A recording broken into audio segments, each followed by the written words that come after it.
Dalam video kali ini kita akan membahas mengenai benarkah bersedekah bisa membuat seseorang menjadi kaya dan mengapa pula orang yang rajin bersedekah masih juga mengalami kemalangan. Halo, bersama Yonita dari Mirai People Development Consultant, konsultan pengembangan diri dan bisnis berdasarkan ilmu PACE. Dalam video kali ini kita akan membahas sedekah yang bisa membuat seseorang menjadi kaya. Seorang profesor dari Southampton University pernah mengadakan penelitian terhadap karyawan-karyawan sebuah perusahaan.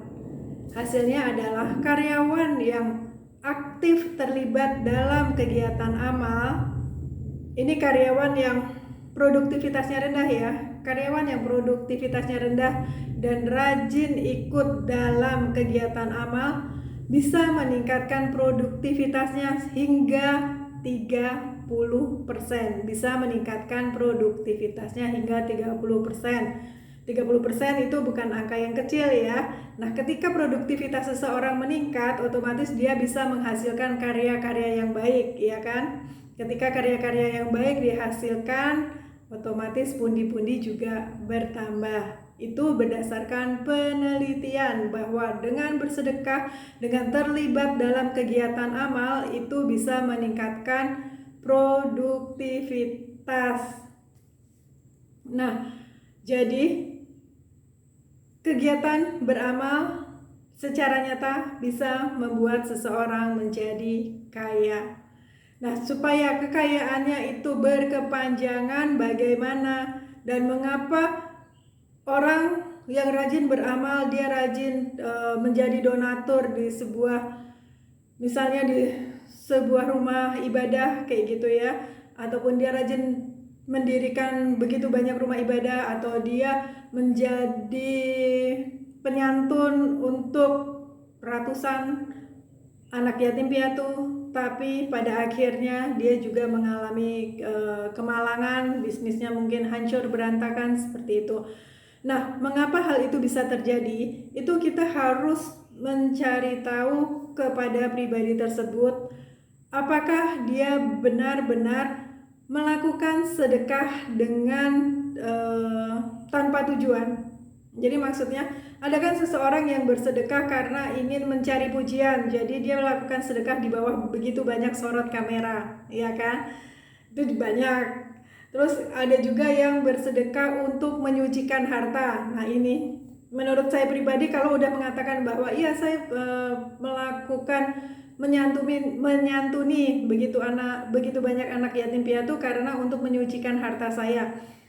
Kalau udah mengatakan untuk menyucikan harta saya, berarti dia dengan mau dan tahu bahwa hartanya tidak suci, alias dia dapatkan dengan cara yang tidak baik, ya, dengan cara yang tidak halal. Nah, kalau udah caranya tidak halal, udah jelas nggak akan lama kemudian pasti hal-hal yang tidak baik akan disingkap oleh Tuhan, ya kan? Nah, bagaimana supaya kita long lasting, kita sampai lanjut usia pun kita masih hidup dalam berkelimpahan. Nah, ada penelitian juga.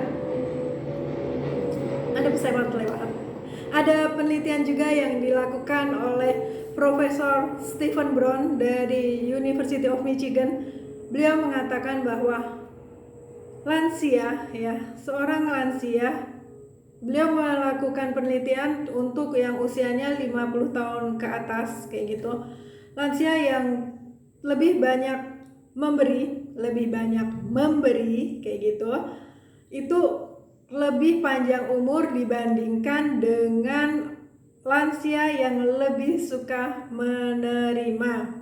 Jadi lansia yang lebih suka memberi dengan sukarela, dengan hati gembira, tanpa paksaan, ya, tanpa niatan yang tidak baik di baliknya, seperti itu bisa membuat panjang umur. Jadi kalau teman-teman pengen apa yang teman-teman miliki saat ini, pengen hidup berkelimpahan hingga akhir hayat kayak gitu, ingin panjang, kita kan pasti pengennya panjang umur ya. Nah, itu jadi lakukan sedekah atau berderma tanpa embel-embel. Lakukan dengan niatan yang tulus. Dan kemudian yang kedua adalah ikut kegiatan-kegiatan amal berapapun usia kita. Jangan hanya ketika kita dalam usia produktif, tapi ketika kita sudah pensiun pun kita terlibat dalam kegiatan amal, itu bisa membuat kita panjang umur dan ditambahkan selalu rezeki kita.